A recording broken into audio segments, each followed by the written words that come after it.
Olá, mais uma vez aqui com vocês, professor Marco Túlio, com projeto de elementos de máquinas.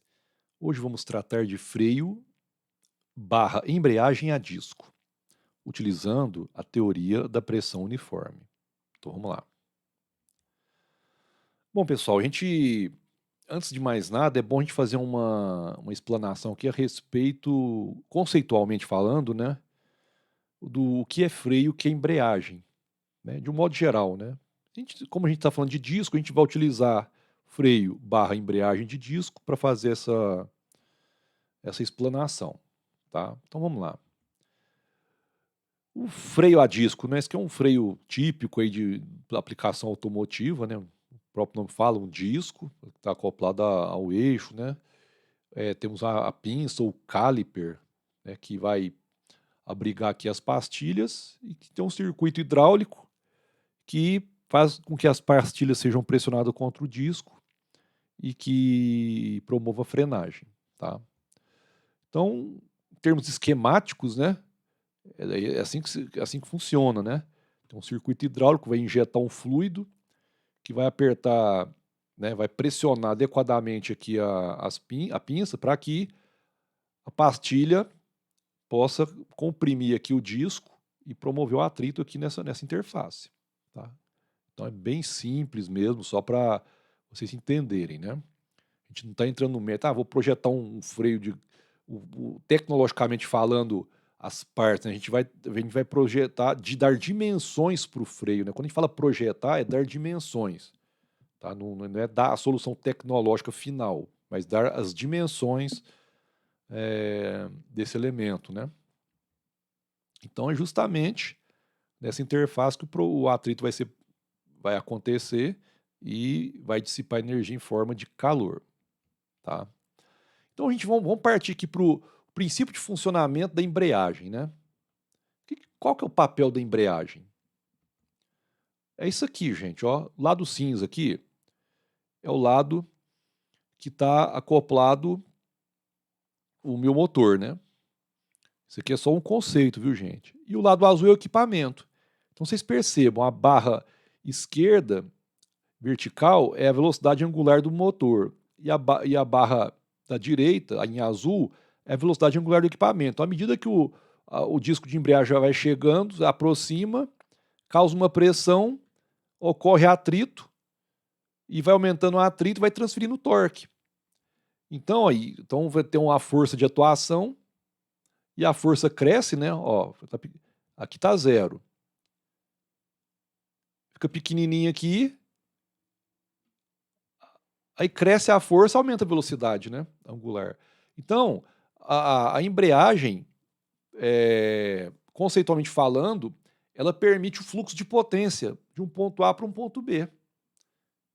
E classicamente, assim, da forma mais clássica, é por atrito. Tem vários outros tipos de embreagem que a gente vai oportunamente comentar e gravar um vídeo a respeito, tá bom?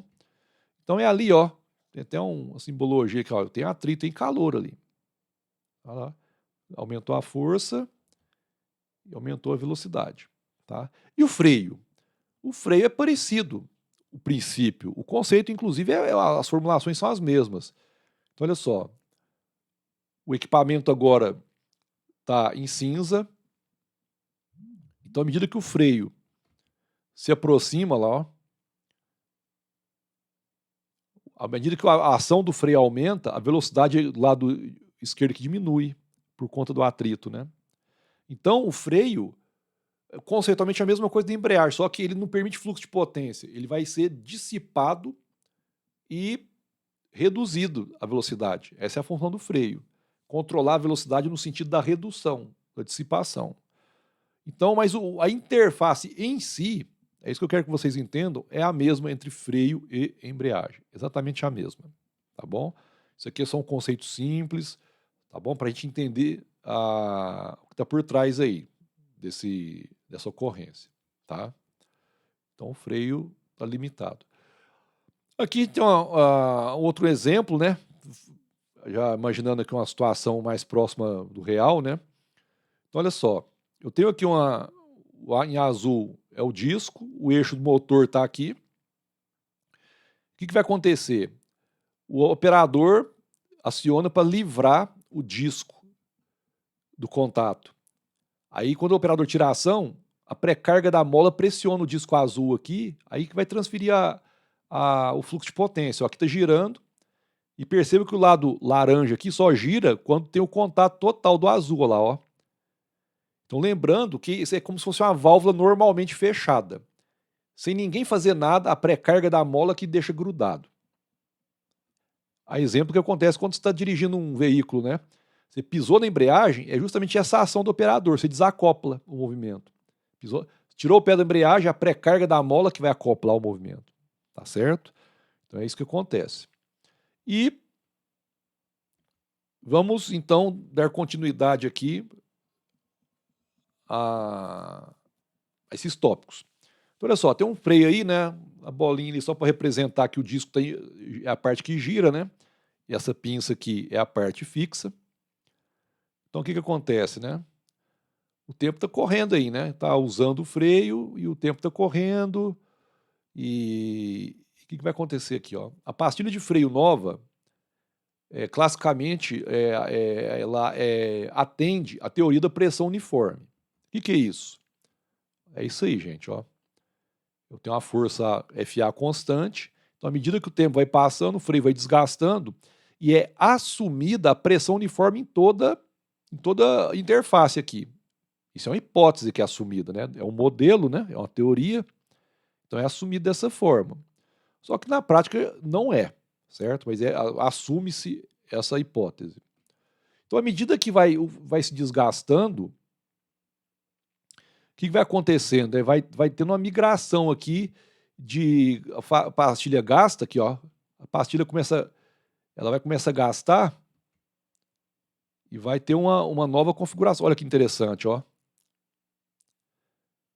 Já muda, olha lá, ela se desgasta desigualmente, olha lá, ó. Então, quando isso acontece, quando há uma desigualdade no desgaste aqui, a gente migra para a teoria do desgaste uniforme, que é outro modelo. Tem pressão uniforme, tudo igual, pressão igualzinho em todos os pontos, e do desgaste uniforme, que a pressão é diferente, mas o desgaste em si tem uma taxa que é assumida constante. A gente vai ver oportunamente isso aí. Tá? Então, olha só para a gente diferenciar, né? Dois freios a disco aqui para as duas teorias, lá, comparativo entre as teorias. Tá aqui.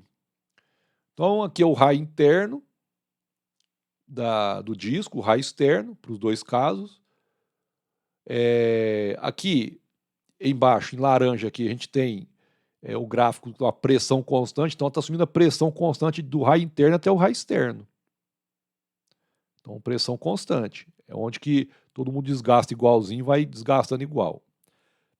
Já no caso da teoria do desgaste uniforme, que está em azul aqui, a pressão ela é grandona lá no raio interno, mas à medida que vai chegando para o raio externo, ela vai diminuindo. Tá? É só ver aqui, como aqui a área ela de contato começa a ficar pequenininha, para a mesma força atuando aqui, a pressão começa a ficar grandona. Então ela vai crescendo, é claro que está exagerado o efeito aqui, né, gente? Mas na prática o que acontece é o seguinte, tem um decaimento exponencial aqui, ó, da pressão. Então esses são um comparativo entre as duas teorias no que diz respeito à distribuição de pressão. Tá? Bom, então vamos fazer algumas demonstrações aqui, né? As apresentações, perdão, com relação a sistemas de resfriamento. Por que isso? Porque como tem atrito, né, gente? Quem duvidar aí, esfrega a mão aí, que vai entender o que o atrito é capaz de fazer. Então ele eleva a temperatura por conta da dissipação de energia. Então, na grande maioria das vezes, a gente tem que prover um sistema de resfriamento para que a gente possa manter a eficiência do freio e a integridade física também. Então, olha só, carros de alta performance aqui, né? É uma foto e olha a incandescência do disco aqui, ó. Olha a incandescência do disco.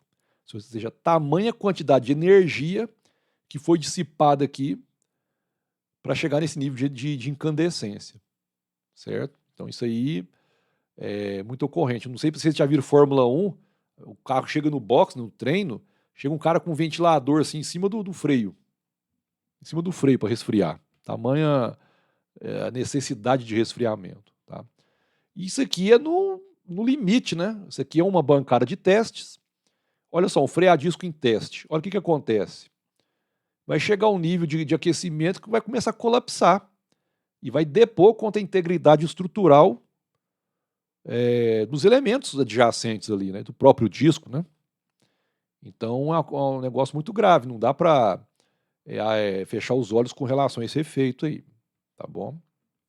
Então olha só, aqui é uma arte, né, demonstrando aí a necessidade e as soluções que a engenharia traz para potencializar esse fluxo de ar aí. Né? Então naturalmente, à medida que vai aumentando a performance do carro, maior a necessidade desse resfriamento nesse nível aí, né? Os carros convencionais precisa, claro, mas não é nesse nível aí. Então tem sistema de dutos e apêndices aerodinâmicos que vai direcionar o fluxo de ar, né, que a gente assume o fluxo de ar de fora mais frio, para a área quente, para fazer troca de calor por trocas convectivas e resfriar o freio, o sistema como um todo, né? Então, isso acontece. É feito isso, né? E a própria roda vazada ajuda também, os discos perfurados também ajuda muito. Em moto é muito fácil de ver isso aí, tá?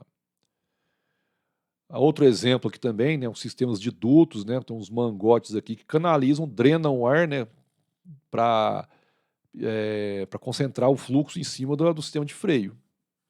Então vocês estão vendo aí a necessidade do resfriamento.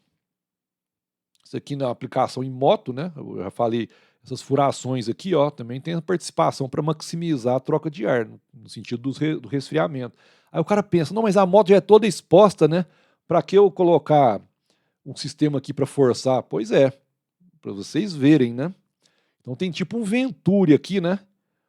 Canaliza o ar e força o ar especificamente aqui perto do caliper ou da pinça, né? Para que o resfriamento seja maximizado. Essa é a ideia. Vocês estão percebendo o nível, né? Então, olha só, os furos também contribuem, como eu já havia adiantado. Tá? Percebam, o que vai acontecer aqui? Ó, discos ventilados, né? Talvez vocês já devem ter ouvido falar em discos ventilados. O que é isso aí? É o seguinte, é isso aí, ó. Tem vários discos aí e o corte deles, né? Então, cada disco tem uma configuração de dutos, né? As galerias aqui, tem várias configurações. Essa penúltima aqui até se assemelha a um impelidor de bomba, tá? É o seguinte, o que vai acontecer aqui? Ó? Os canais promovem a passagem de fluxo de ar forçado, entre aspas. Né? Não tem uma bomba, um ventilador jogando, mas tem o ar convectivo, a troca convectiva com ar externo, devido ao fluxo de ar, né? Da movimentação do carro, tudo, efeito aerodinâmico. Então, olha só, a gente vai assumir uma determinada velocidade angular para o disco, que é a condição de operação dele, e uma velocidade de translação, como se fosse o carro, o disco girando e o carro transladando. Ótimo. Então, olha só, então vai entrar um fluxo de ar assumido frio, né, relativamente frio, vai entrar por essa circunferência aqui, ó, que ela é aberta de propósito. Então entra um fluxo de ar mais resfriado aí. Esse ar vai passar no meio das galerias e vai carregar o ar quente para o lado de fora. Então a troca convectiva ali forçada que vai fazer com que resfrie o conjunto, o que é de interesse. Então isso vai acontecer em todos os outros tipos aqui.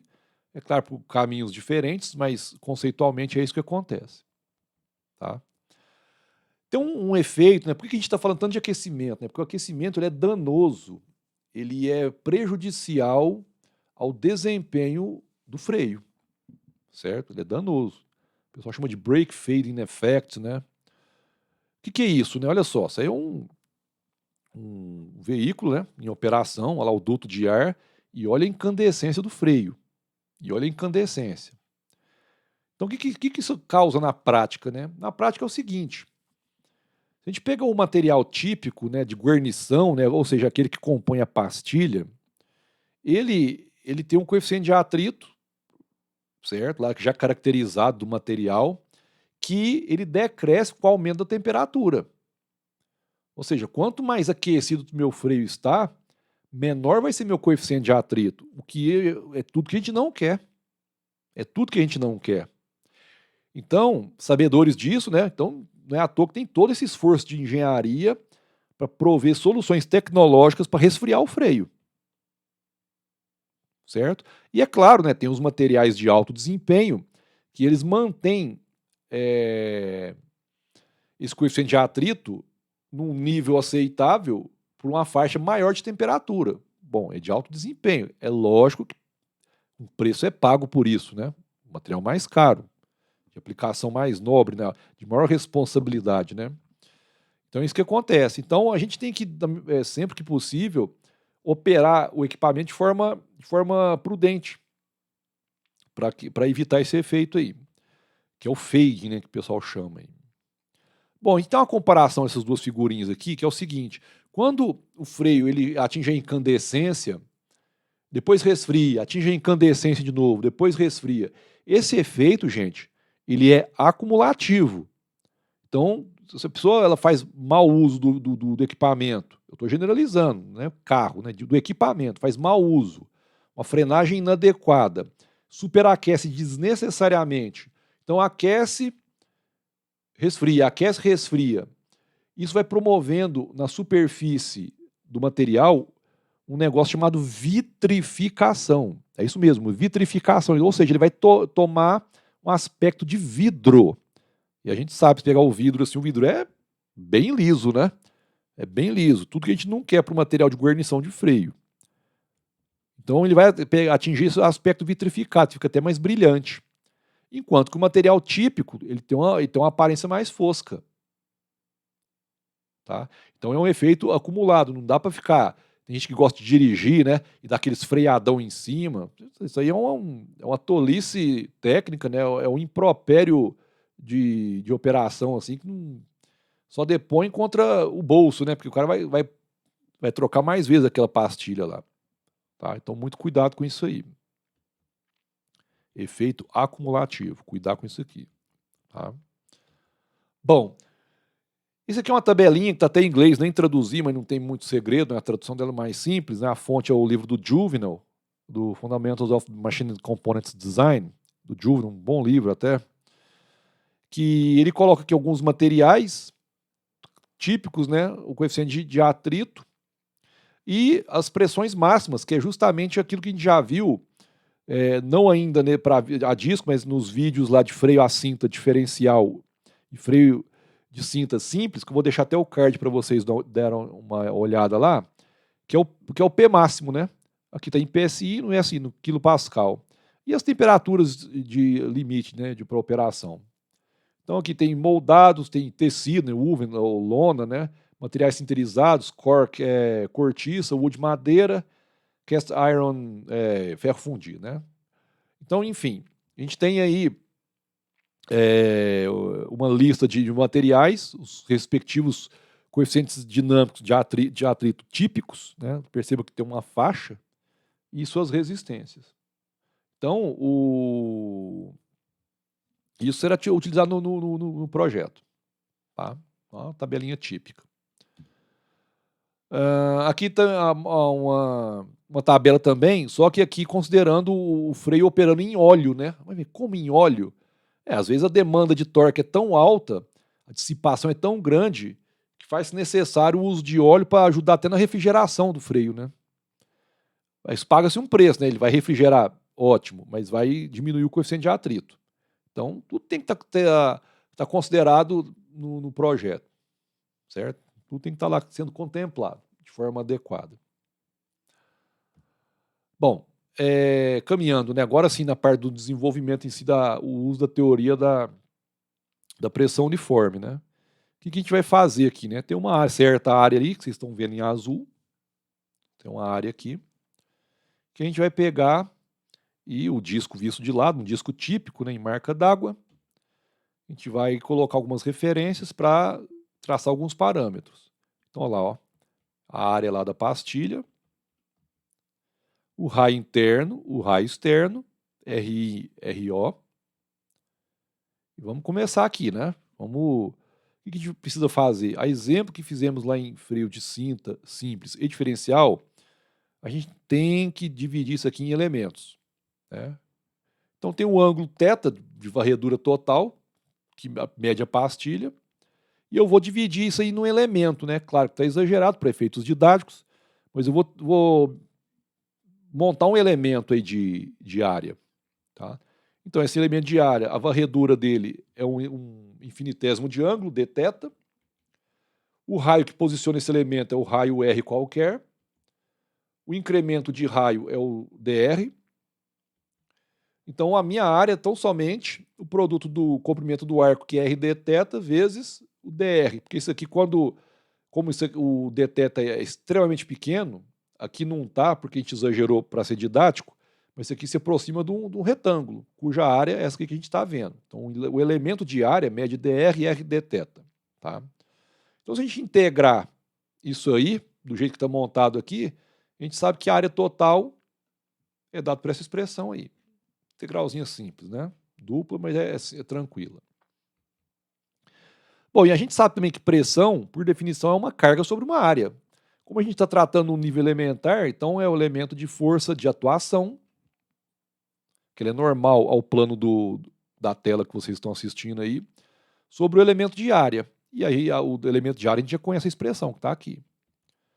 Então, esquematicamente, né, se forem duas pinças, estão atuando dessa forma, as pinças, a pastilha e o disco. Tá? Então, a força de atuação no disco, né, o que a gente vai ter que fazer? A gente só isolar o elemento de força aqui dessa expressão aqui. Ó. A gente isolou.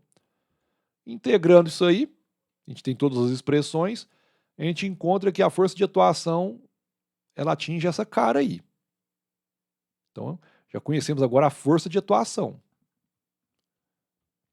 O torque de atrito. O torque de atrito é o seguinte. Eu vou pegar um elemento de força de atrito, vai ser μ, vezes quem que é normal no nosso caso? Aqui é normal, aqui, ó. A normal é a própria força de atuação. Vezes a normal vezes o raio qualquer, né? Que é o que posiciona o elemento. Então eu vou ter que integrar isso aqui, né? Se eu integrar essa expressão toda aqui, ó, integrando, eu atinjo, né, evoluindo mais um pouquinho, levando o que é constante para fora da integral, clássico, né? E resolvendo a integral fica com essa cara aí. Então já conhecemos força de atuação e o torque de atrito. O que é o torque de atrito? É a capacidade de frenagem, né? O quanto de torque que o meu freio é capaz de dissipar. Tá? Bom, vamos lá. Continuando. Mais uma vez um corte de frear disco. Vem a questão, como a gente está tratando agora da pressão uniforme, né, nessa aula de hoje aqui, vamos ver a distribuição de pressão é constante, o próprio nome fala. Né? Desde o raio interno até o raio externo, não muda nada a pressão. Lembrando que isso é uma hipótese, viu, gente? A hipótese da teoria, que é um modelo. Então, olha só, é aquela hipótese que todo mundo desgasta igualzinho, que a pressão é igualzinha, tudo vai ocorrer de forma, né, fica tudo paralelinho. Essa é a hipótese chave dessa teoria. Bom, então a gente vai ver agora o vínculo entre a força de atuação no disco e o torque de atrito. A gente já sabe a expressão da força de atuação e do torque de atrito. São essas aqui, ó. São essas aqui. A gente já viu. Calculou aí atrás. O que a gente vai fazer? A gente vai pegar e pegar o que tem de comum aqui. O que tem de comum das duas expressões? O que tem de comum? O P vezes o θ. Então a gente vai pegar ó, o P vezes o θ. A gente pega e isola o P vezes o θ nas duas expressões. Depois vai fazer o seguinte, ó, vai promover a igualdade das duas. Ó. Se eu faço isso, eu tiro uma expressão, eu obtenho uma expressão que vincula torque de atrito e força de atuação, que tem essa cara aqui. Certo? Isso é muito, muito interessante. E, evoluindo um pouco mais aqui, o que eu fiz aqui? Só repeti a expressão e multipliquei por um NS. Mas o que é esse NS? NS, gente, ó, é o número de pares de superfície em atrito. É o número de pares de superfície em atrito. Né? Pensem na pinça, né? Eu tenho um par de superfície aqui e tem outro par de superfície do outro lado. Então eu tenho 2 pares de superfície. Poderia ter um lado só, mas no caso que a gente está estudando tem 2. Então a gente tem que se preocupar. Então esse torque aqui ele é diretamente proporcional ao número de pares de superfície. Tá bom? Então, continuando, a mesma história, né, que eu sempre deixo um lembrete no final, questão do equipamento. Eu tenho uma demanda de torque. Se eu quero frear, o torque de atrito é a capacidade do sistema de freio absorver a demanda de torque. Mas se eu tenho uma embreagem, é a capacidade do sistema de embreagem transmitir a demanda de torque. Lembrando que o freio interrompe um fluxo de potência, enquanto que a embreagem permite, né, acopla e desacopla um fluxo de potência. Então é isso, pessoal. Para essa teoria da pressão uniforme, chegamos aqui no final. Oportunamente a gente vai resolver um projetinho aqui no canal. Mas por hoje é só. E deixo um abraço para vocês. Compartilhe esse material. Não deixe de assistir os outros vídeos de projeto de elementos de máquinas, que vai ajudá-los muito. Então, se vai ajudar você, vai ajudar um amigo. Então passa para o seu amigo. Quem não se inscreveu no canal, se inscreva no canal. Tá? É muito simples. Ativa o sininho para receber as notificações. Tá bom? Grande abraço e até um próximo vídeo.